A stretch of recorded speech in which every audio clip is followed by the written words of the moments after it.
ಕಪಿಲಾ ನದಿಯಲ್ಲಿ ನೀರಿನ ಹೊರಹರಿವು ಹೆಚ್ಚಾಗಿದೆ.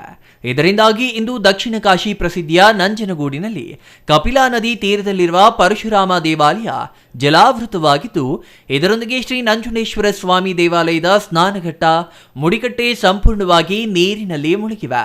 ಮೈದುಂಬಿ ಹರಿಯುತ್ತಿರುವ ಕಪಿಲಾ ನದಿಯನ್ನ ಕಣ್ತುಂಬಿಕೊಳ್ಳಲು ನೂರಾರು ಜನರು ಶ್ರೀ ನಂಜುಂಡೇಶ್ವರ ಸ್ವಾಮಿ ದೇವಾಲಯದ ಸ್ನಾನಘಟ್ಟದ ಬಳಿ ಆಗಮಿಸುತ್ತಿದ್ದು, ನದಿ ಬಳಿಗೆ ಜನರು ತೆರಳದಂತೆ ಪೊಲೀಸರು ಧ್ವನಿವರ್ಧಕದ ಮೂಲಕ ಎಚ್ಚರಿಕೆ ನೀಡುತ್ತಿದ್ದರು.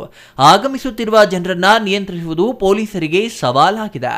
16 ಕಾಲು ಮಂಟಪ ಪರಶುರಾಮ ದೇವಾಲಯದ ಬಳಿ ನದಿ ದಡದಲ್ಲಿ ಹಗ್ಗ ಕಟ್ಟಿ ಬ್ಯಾರಿಕೇಡ್ ಹಾಕಿ ಅಪಾಯದ ಕುರಿತು ಸಂದೇಶ ನೀಡುವ ಮೂಲಕ ಜನರು ನದಿ ನೀರಿನಲ್ಲಿ ಮುಂದೆ ಸಾಗದಂತೆ ಎಚ್ಚರಿಕೆ ನೀಡಿದ್ದಾರೆ.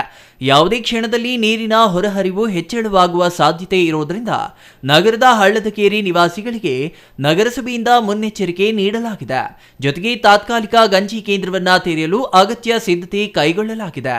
ದಕ್ಷಿಣ ಕಾಶಿ ನಂಜನಗೂಡಿನ ನಂಜುಂಡೇಶ್ವರನ ದೇವಾಲಯಕ್ಕೆ ಆಗಮಿಸುವ ಭಕ್ತರಿಗೆ ಕಪಿಲಾ ನದಿಯ ಸ್ನಾನಘಟ್ಟದ ಬಳಿ ತೆರಳದಂತೆ ತಾಲೂಕು ಆಡಳಿತದ ಆದೇಶದ ಮೇರೆಗೆ ದಿಗ್ಬಂಧನ ವಿಧಿಸಲಾಗಿದೆ.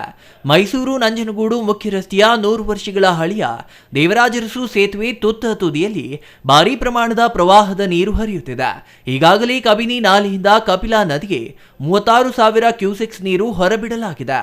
ನಂಜನಗೂಡು ಪಟ್ಟಣದ ಅಯ್ಯಪ್ಪ ಸ್ವಾಮಿ ದೇವಾಲಯ, ನಂಜುಂಡೇಶ್ವರನ ದೇವಾಲಯದ ಸ್ನಾನಘಟ್ಟ 16 ಕಾಲು ಮಂಟಪ 90% ಮುಳುಗಡೆಯಾಗಿವೆ. ದೇವಾಲಯದ ಹಿಂಬದಿಯಲ್ಲಿರುವ ತಗ್ಗು ಪ್ರದೇಶಗಳಾದ ತೋಪಿನ ಬೀದಿ, ಒಕ್ಕಲಗೇರಿ, ಹಳ್ಳದಕೇರಿ, ರಾಯರಮಠ ಸೇರಿದಂತೆ ಸಾಕಷ್ಟು ಪ್ರದೇಶಗಳಿಗೆ ಪ್ರವಾಹದ ನೀರು ನುಗ್ಗುವ ಆತಂಕ ಎದುರಾಗಿದೆ. ನಂಜನಗೂಡಿನ ತಹಸೀಲ್ದಾರ್ ಶಿವಕುಮಾರ್ ಕಾಸ್ನೂರು ನೇತೃತ್ವದಲ್ಲಿ ಅಧಿಕಾರಿಗಳ ತಂಡ ಭೇಟಿ ನೀಡಿ ತಗ್ಗು ಪ್ರದೇಶದ ಜನ ವಸತಿ ಪ್ರದೇಶಕ್ಕೆ ತೆರಳಿ ಈಗಾಗಲೇ ಎಚ್ಚರಿಕೆಯ ಸಂದೇಶಗಳನ್ನು ನೀಡಲಾಗಿದೆ. ಮುಂದಿನ 3-4 ದಿನಗಳ ಕಾಲ ನಿರಂತರವಾಗಿ ಮಳೆ ಸುರಿಯುವ ಕಾರಣ ಕಪಿಲಾ ನದಿಯಲ್ಲಿ ನೀರಿನ ಪ್ರಮಾಣ ಹೆಚ್ಚಳವಾಗುವ ಸಾಧ್ಯತೆ ಇದೆ. ಜಾನುವಾರುಗಳ ರಕ್ಷಣೆಗಾಗಿ ಸ್ಥಳಾಂತರವಾಗಬೇಕು ಎಂಬ ಮಾಹಿತಿಯನ್ನ ತಿಳಿಸಿದ್ದಾರೆ. ನಂಜನಗೂಡಿನ ಶಾಸಕ ದರ್ಶನ್ ಧ್ರುವ ನಾರಾಯಣ್ ಈಗಾಗಲೇ ಸಂಬಂಧಪಟ್ಟ ಅಧಿಕಾರಿಗಳಿಗೆ ಬೊಕ್ಕಳ್ಳಿ, ಹೆಜ್ಜಿಗೆ, ಹುಲ್ಲಹಳ್ಳಿ, ಮಹದೇವತಾತ ಗದ್ದಿಗೆಯ ಸಂಗಮ ಇವು ಕಪಿಲಾ ನದಿಯ ಅಂಚಿನಲ್ಲಿರುವ ಪ್ರದೇಶಗಳಾಗಿವೆ ಹಾಗೂ ಇಲ್ಲಿ ಎಚ್ಚರಿಕೆಯಿಂದಲೂ ತಿಳಿಸಲಾಗಿದೆ. ಕೂಡಲೇ ಅಧಿಕಾರಿಗಳ ತಂಡ ಭೇಟಿ ನೀಡಿ ಸ್ಪಷ್ಟ ಮಾಹಿತಿ ಕಲೆ ಹಾಕಿ ಜಾನುವಾರು ರಕ್ಷಣೆಗೆ ಮುಂದಾಗಬೇಕು ಎಂದು ದೂರವಾಣಿ ಕರೆ ಮಾಡಿ ತಿಳಿಸಿದ್ದಾರೆ. ತಗ್ಗು ಪ್ರದೇಶಗಳಿಗೆ ಪ್ರವಾಹದ ನೀರು ನುಗ್ಗಿ ಆತಂಕ ಸೃಷ್ಟಿ ಮಾಡಿದರೆ ಯಾವುದೇ ಜೀವಹಾನಿ ಸಂಭವಿಸದ ಹಾಗೆ ಸಂರಕ್ಷಿಸಲು ಗಂಜಿ ಕೇಂದ್ರಗಳನ್ನು ತೆರೆಯಲಾಗುವುದು.